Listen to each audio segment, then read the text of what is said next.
হযরতে নূহ আলাইহিস সালাতু ওয়াস সালাম একদিন নয়, 2 দিন নয়, 1 মাস নয়, 2 মাস নয়, 1 বৎসর নয়, 2 বৎসর নয়, একাধারে 900 বছর কালেমার দাওয়াত দিয়েছেন। 9 থেকে 950 বছর কালেমার দাওয়াত দিয়েছেন। এই 950 বছর কালেমার দাওয়াত দেওয়ার পর দেখা গেল 80 থেকে 82 জন মাত্র কালেমার দাওয়াত গ্রহণ করেছে, আর অসংখ্য অগণিত লোক যারা কালেমা গ্রহণ করে নাই। এভাবে যখন এই 950 বছর কালেমার দাওয়াত দেওয়ার পর কালেমা গ্রহণ করে নাই, এক পর্যায়ে আল্লাহর পয়গম্বর হযরতে নূহ আলাইহিস সালাতু ওয়াস সালাম আল্লাহর দরবারে দোয়া করলেন, ও আল্লাহ, আমি তোমার কালেমা দাওয়াত দিলাম 900 বছর, ওরা কেউ কালেমা গ্রহণ করে নাই। আল্লাহ, এত বছর কালেমা দাওয়াত দেওয়ার পরও যখন কালেমা গ্রহণ করে নাই, আমার মনে হয় এদের পরবর্তী যারা আসবে তারাও কালেমা গ্রহণ করবে না, সুতরাং আপনি এদেরকে ধ্বংস করিয়া দিন। আল্লাহর পয়গম্বর হযরতে নূহ আলাইহিস সালাতু ওয়াস সালাম যখন এইভাবে আল্লাহ পাক রব্বুল আলামিনের কাছে দোয়া করতেছিলেন, আল্লাহ পাক রব্বুল আলামিন হযরতে নূহ আলাইহিস সালাতু ওয়াস সালামের দোয়া কবুল করে নিলেন। দোয়া কবুল করার পর আল্লাহ পাক রব্বুল আলামিন প্লাবন দিলেন। প্লাবনের মাধ্যমে সমস্ত বান্দাদেরকে, সমস্ত উম্মতদেরকে ধ্বংস করে দিলেন। ধ্বংস করে দেওয়ার পর আল্লাহ পাক রব্বুল আলামিন হযরতে নূহ আলাইহিস সালাতু ওয়াস সালামকে বলতেছেন, ও আমার পয়গম্বর নূহ, এত মোহাব্বত করে যাদেরকে বানাইলাম তাদেরকে তোমার দোয়ার বরকতে আমি তাদেরকে ধ্বংস করে দিলাম। হে নূহ, আমি তোমাকে একটা কাজ করতে বলতেছি, তুমি এই কাজটা করো। আল্লাহর পয়গম্বর হযরত নূহ আলাইহিস সালাতু ওয়াস সালাম বললেন, ওগো আল্লাহ, ও আমার মালিক, কি করব বলো। আল্লাহ পাক রব্বুল আলামিন বলতেছেন, ও পয়গম্বর নূহ, তুমি কিছু কাদা মাটি একত্রিত করো। এই কাদা মাটি একত্রিত করার পর এই কাদা মাটির দ্বারা তুমি হাঁড়ি পাতিল বানাও। আল্লাহ পাক রব্বুল আলামিনের নির্দেশে হযরতে নূহ আলাইহিস সালাতু ওয়াস সালাম কাদা মাটি একত্রিত করলেন। এই কাদামাটি একত্রিত করার পর এই কাদামাটির দ্বারা সে হাঁড়ি পাতিল বানাইলেন।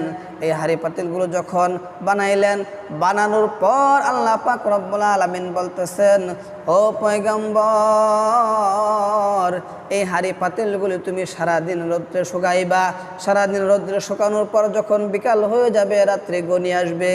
রাত্রি আসার পর হয়তো এই পাতিলগুলো বৃষ্টির পানিতে, না হয় কুয়াশার পানিতে যদি ভিজে যায়, তাহলে এই হাঁড়ি পাতিলগুলো নষ্ট হয়ে যাবে। সুতরাং এই হাঁড়ি পাতিলগুলো তুমি সারাদিন রৌদ্রে শুকানোর পর বিকালবেলা এগুলো কাপড় দ্বারা আবৃত করে রাখবা, ডেকে রাখবা, যাতে করে বৃষ্টির পানিতে, কুয়াশার পানিতে পাতিলগুলো নষ্ট না হয়। আল্লাহর পয়গম্বর দীর্ঘদিন যাবত এই পাতিলগুলো সারাদিন রৌদ্রে শুকায়। সারাদিন রৌদ্রে শুকানোর পর যখন রাত্রি হয়ে যায়, বিকাল হয়ে যায়, সন্ধ্যা ঘনিয়ে আসে, তখন এই সমস্ত পাতিলগুলো আবার সে একত্রিত করার পর এইগুলোকে একটা কাপড়ের দ্বারা কিংবা একটা কাগজের দ্বারা সে আবৃত করে ডেকে রাখে, যাতে করে বৃষ্টির পানিতে, কুয়াশার পানিতে যেন ভিজে নষ্ট না হয়ে যায়। এভাবে কয়েকদিন, অনেক দিন যাবত করার পর একদিন হঠাৎ করে আল্লাহ পাক রব্বুল আলামিন বলতেছেন, ও পয়গম্বর, এই যে তুমি হাঁড়ি পাতিলগুলো বানাইলা, এই হাঁড়ি পাতিলগুলোর বানাইতে তোমার অনেক কষ্ট হয়েছে। আল্লাহর পয়গম্বর বলেন, জি আল্লাহ, অনেক কষ্ট হয়েছে, অনেক শ্রম গিয়েছে, অনেক দিন যাবত এগুলোকে আমি শুকাইছি, আবার এগুলোকে রাত্রিবেলা আবৃত করে রেখেছি, ডেকে রেখেছি, যেন বৃষ্টির পানিতে নষ্ট না হয়ে যায়। এইভাবে যখন অনেক দিন হওয়ার পর আস্তে আস্তে যখন এই পাতিলগুলো কাজ করার জন্য উপযোগী হলো, এখন এই হাঁড়ি পাতিলগুলো দ্বারা কাজ করা যাবে, ওই সময় আল্লাহ পাক রব্বুল আলামিন তার পয়গম্বরকে ডেকে বলতেছেন, ও পয়গম্বর নূহ, এখন তুমি এই পাতিলগুলো দিয়ে কাজ করার উপযোগী হয়েছে, আমি এখন তোমাকে নির্দেশ দিতেছি, তুমি একটা লাঠি লও, হাতের মধ্যে একটা লাঠি লও, এই লাঠির দ্বারা এই পাতিলগুলো একটা একটা করে পিটিয়ে ভেঙে ফেলো। আল্লাহর হুকুম পাওয়ার সাথে সাথে আল্লাহর পয়গম্বর হযরত নূহ আলাইহিস সালাতু ওয়াস সালাম একটা লাঠি নিলেন হাতের মধ্যে একটা লাঠি নেওয়ার পর লাঠির দ্বারা এই হাঁড়ি পাতিলগুলো একটা একটা করে পিটিয়ে ভেঙে ফেলতেছেন। যখন আল্লাহর পয়গম্বর হযরত নূহ আলাইহিস সালাতু ওয়াস সালাম এই পাতিলগুলো ভাঙতেছিলেন, তখন তার অন্তরের মধ্যে কেমন যেন একটা অস্থিরতা ভাব চলে আসছিল, পেরেশানি চলে আসছিল। আল্লাহর পয়গম্বর যখন এগুলো পিটাইতেছিলেন তার অন্তরটা মলিন হয়ে গেল, পেরেশান হয়ে গেল। আল্লাহ পাক রব্বুল আলামিন ডেকে ডেকে বলেন, ও পয়গম্বর, তোমার মনটা কেমন যেন, তোমার মুখটা কেমন মলিন দেখা যাইতেছে, কারণটা কি? আল্লাহর পয়গম্বর হযরত নূহ আলাইহিস সালাতু ওয়াস সালাম বলে, ও আমার মালিক, তুমি আমাকে কাদা মাটি একত্রিত করতে বলেছিলা, কাদা মাটি একত্রিত করেছিলাম, এই কাদা মাটির দ্বারা হাঁড়ি পাতিল বানাইলাম।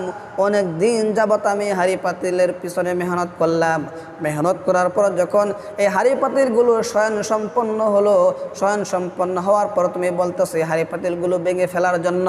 আল্লাহ, আমি বুঝতে পারতেছি না কি জন্যই তুমি হাঁড়ি পাতিলগুলো বানাইতে বললা, আবার কি জন্যই ভেঙে ফেলতে বললা। আল্লাহ ডেকে ডেকে বলেন, হে নূহ, তুমি যে হাঁড়ি পাতিলগুলো বানাইলা, বানানোর পর এগুলো সুন্দর হইল, সুন্দর হওয়ার পর যখন তোমাকে আমি ভাঙতে বললাম তুমি একটা একটা করে ভাঙতেছিলে। এ নূহ, বলো, যখন তুমি হাঁড়ি পাতিলগুলো বাংলা, একটা একটা করে পিটিয়ে বাংলা, বলো তো এই হাঁড়ি পাতিলগুলো কোনো কি আহ উহ শব্দ করেছিল, নাকি কোনো কান্নাকাটি করেছিল, নাকি তোমার কাছে ক্ষমা চাইছিল যে নূহ তুমি আমাকে ভেঙো না, আমরা অনেক কষ্ট করে অনেক মুজাহাদা করে পাতিলে পরিণত হয়েছি, সুতরাং তুমি আমাদেরকে পিটিয়ে ভেঙে ফেলো না, এরকম কোনো শব্দ করেছিল, কোনো আওয়াজ করেছিল? আল্লাহর পয়গম্বর হযরত নূহ আলাইহিস সালাতু ওয়াস সালাম বলে, না না, ও আমার মালিক, হাঁড়ি পাতিল তো কথা বলতে পারে না, হাঁড়ি পাতিল কোনো কিছুই বলে নাই। তারপর আল্লাহ তাআলা বলতেছে, যদি হাঁড়ি পাতিল কোনো কিছু না বলে, শব্দ না করে, তাহলে কেন তোমার মুখটা মলিন, কেন তোমার মনটা পেরেশান? আল্লাহ তাআলা এভাবে যখন বলতেছিলেন, আল্লাহর পয়গম্বর নূহ বললেন, আল্লাহ, ও আমার মালিক, আমার মনটা এজন্যই মলিন, এজন্যই পেরেশান যে হাঁড়ি পাতিলগুলোর ভিতরে এত শ্রম দিলাম, এত কষ্ট করে বানাইলাম, তো এই হাঁড়ি পাতিলগুলো কোনো কাজ করার ব্যতীতই তুমি এগুলোকে ভেঙে ফেলতে বললা, এজন্য আমার মনটা মলিন হয়ে গিয়েছে। কারণ এই হাঁড়ি পাতিলের পিছনে আমি অনেক মেহনত করেছি, মেহনত করার দ্বারা তাদের প্রতি আমার একটা মহাব্বত হয়ে গেছে, এজন্য তাদেরকে যখন ভাঙতেছিলাম আমার মনটা মলিন হয়ে গেল, আমার মুখটা মলিন হয়ে গেল। আল্লাহ পাক রব্বুল আলামিন বলেন, ও পয়গম্বর, সাধারণ মাটির হাঁড়ি পাতিল তুমি কিছুদিন মেহনত করেছো, এই হাঁড়ি পাতিলের পিছনে অল্প কিছুদিন মেহনত করার পর এই হাঁড়ি পাতিলগুলো যখন কাজ করার উপযোগী হয়েছে, আর যখন তুমি এই হাঁড়ি পাতিলগুলো বাংলা, এই হাঁড়ি পাতিলগুলো ভাঙার দ্বারা যদি তোমার অন্তরে ব্যথা লাগে, তোমার মুখটা মলিন হয়ে যায়, তোমার অন্তর পেরেশান হয়ে যায়, তাহলে বলো, আমি যেই বান্দাদেরকে নিজের কুদরতি হাতের দ্বারা বানাইলাম, ওই বান্দাদেরকে যখন তুমি নূহ আলাইহিস সালাতু ওয়াস সালাম দোয়া করলা যে আল্লাহ এই উম্মতকে, এই জাতিকে ধ্বংস করে দাও, ওই জাতিকে যখন আমি ধ্বংস করে দিলাম, ওই জাতিকে যখন প্লাবনের মাধ্যমে আমি ধ্বংস করে দিলাম, ধ্বংস করে দিতেছিলাম, তখন তারা চিল্লা ফিল্লা করতেছিল, কান্নাকাটি করতেছিল, আমার কাছে মোনাজাত করতেছিল, আমার কাছে পানা চাইতেছিল, আল্লাহ আমাদেরকে আপনি মাফ করিয়া দিন, আমাদেরকে আপনি মাফ করিয়া দিন, আমরা গুনাহ করেছি, আমাদের অপরাধের কারণে আমরা আজকে আযাবে নিযুক্ত হয়েছি, আল্লাহ আমাদেরকে আপনি মাফ করিয়া দিন, আমরা আর কোনো গুনাহ করব না। এইভাবে তারা কান্নাকাটি করতেছিল আর আমার কাছে মাফ চাইতেছিল। এ নূহ, তোমার যদি এই সাধারণ মাটির হাঁড়ি পাতিলগুলো ভাঙতে মনে কষ্ট লাগে, মনে ব্যথা লাগে, তাহলে বলো, যেই বান্দাদেরকে আমি আল্লাহ নিজের হাতে বানাইছি, তাদেরকে যখন ধ্বংস করে দিতেছিলাম তারা কান্নাকাটি করতেছিল, তুমি বলো তো আমার তখন কেমন মায়া লেগেছিল? তোমার হাড়ি পাতিল ভাঙতে যদি মায়া লাগে, তাহলে যাদেরকে আমি বানাইলাম তাদের প্রতি আমি আল্লাহর কত মায়া লাগছিল। এত মায়া লাগার পরও আমি আল্লাহ পাক রব্বুল আলামিন তুমি পয়গাম্বরের দুয়ার বরকতে দুয়ার ছিল আমি তাদেরকে ধ্বংস করে দিয়েছি।